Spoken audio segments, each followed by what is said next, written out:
Okay, so Nordic religion.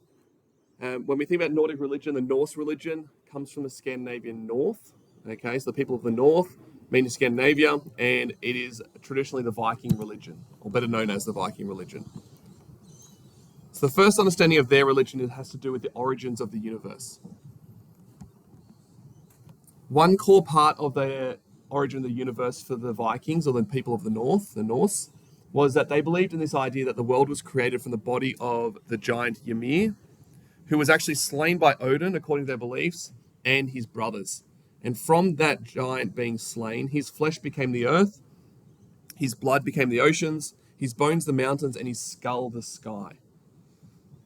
From that, the Norse religion also believes that the cosmos is divided into 9 realms, which includes the most commonly known ones as Midgard, which is regarded as Earth, and Asgard, which is home of the gods, and would be notoriously known because of Thor and the movies from the Avengers. Another really big key aspect of the Nordic understanding of the origin of the universe was through the cosmic tree, known as Yggdrasil. The tree was the central axis of the cosmos, linking all realms, and that's seen as the center of that universe. And it was also understood as a symbol of interconnectedness and life. In regards to principal beliefs, they had a core belief in polytheism, the belief in more than one god. And in regards to their belief in the many gods, each of their gods had a specific role and responsibility in their understanding of the world. They had a very, very strong belief in the afterlife, known as Valhalla. And they believed that, depending on how you live your life, your soul went to different places. So Valhalla was for warriors who died in battle, and hell was a realm for those who did not die in battle. And you can see that the values of their society were influenced by their belief in the afterlife. They also had a really strong belief in fate, destiny, controlled by what they consider the Norns. And Norns were female figures who weaved the fate of all beings. And lastly, they had a strong emphasis on bravery in battle, not just a personality trait, but also a religious belief in it, and living a life of honor. And if a Viking could do that, or someone from the Norse religion could do that, they believed that they were going to go to Valhalla, where they would dine and feast every night, okay, fight every day, and they saw that as a very honorable thing and a great thing to do.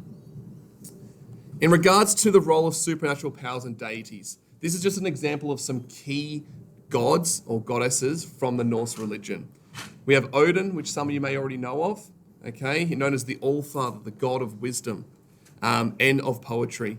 And Odin was known as the seeker of knowledge, who was understood as sacrificing his eye to gain wisdom.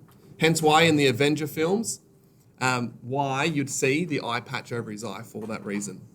Thor, who I think because of more pop culture is probably the most well-known Norse god, is the god of thunder and protector of humanity. And he's the wielder of, is it Mjolnir or something like that? Yeah, I can't actually pronounce that one, but that's his famous hammer.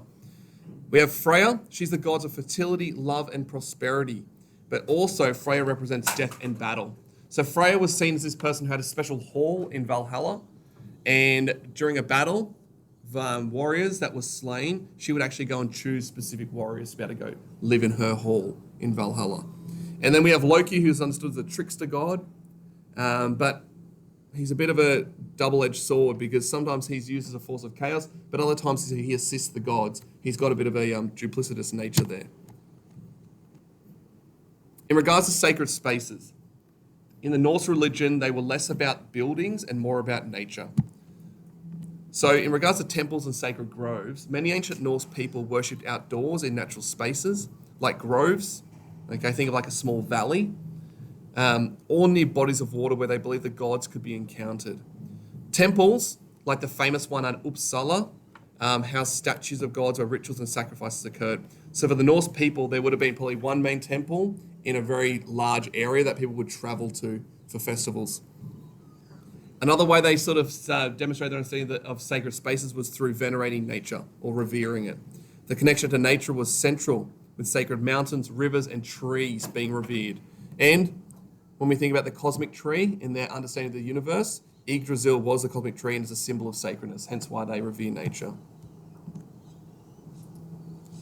In regards to rituals, this actually is a stone carving, which I'm not going to go into too much detail because it's pretty gory, but I believe this is actually depicting the blood eagle sacrifice, which is a horrible, horrible human sacrifice they would do as a way of honoring the gods, which was extremely painful. And according to their beliefs, the person who would either be volunteered to do it, okay, or be forced into doing it, if they believed in Valhalla, they had to show courage when they were getting it done to them. So if they showed pain, they showed any kind of expression they didn't want to be doing it, they believed they weren't going to go to Valhalla. Okay. So some principal rituals they did. We have bluts, which was sacrificial rituals, often involved animals, which is very common in a lot of ancient religions, but sometimes it did involve humans, as offerings to the gods to ensure good harvests, victory in battle, or other favors. The bluts were seen as community-centered, bringing people together for shared worship. There also was the sumbel, which is a ritual to honor gods and ancestors involving drinking from a ceremonial horn and making oaths. Just what you see with the bluts sacrifices was a pretty common ritual throughout, ways to offer deities blessings, protection, and also around fertility. So sometimes you might find a family, if they were trying to start having a husband and wife were trying to start having a family, they would sometimes do a sacrifice, an offering to the god of fertility, like Freya, to sort of get her, I guess, approval. And lastly, they have the funerary rituals.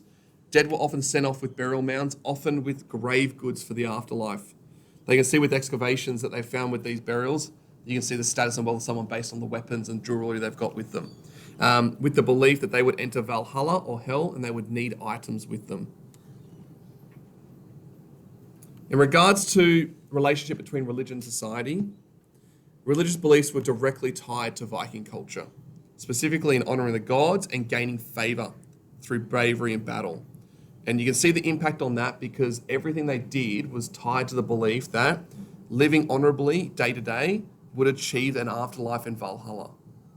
And they believed that if they didn't do that, they were going to hell. Also, kings and warriors were often seen as chosen by the gods, and their actions were considered important for the welfare of their community. And lastly, the religious beliefs around living honorably, okay, with loyalty and loyalty to the community was driven by their religion.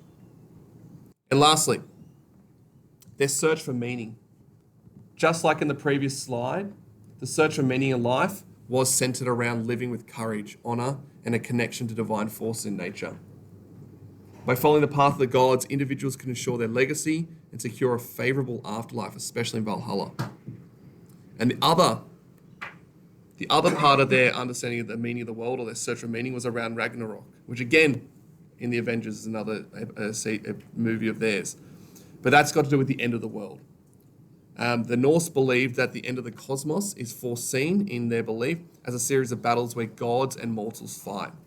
And so they also understanding of their world was that everything is a cycle, that everything starts, everything ends. There's life, death, and there's rebirth. And that is it.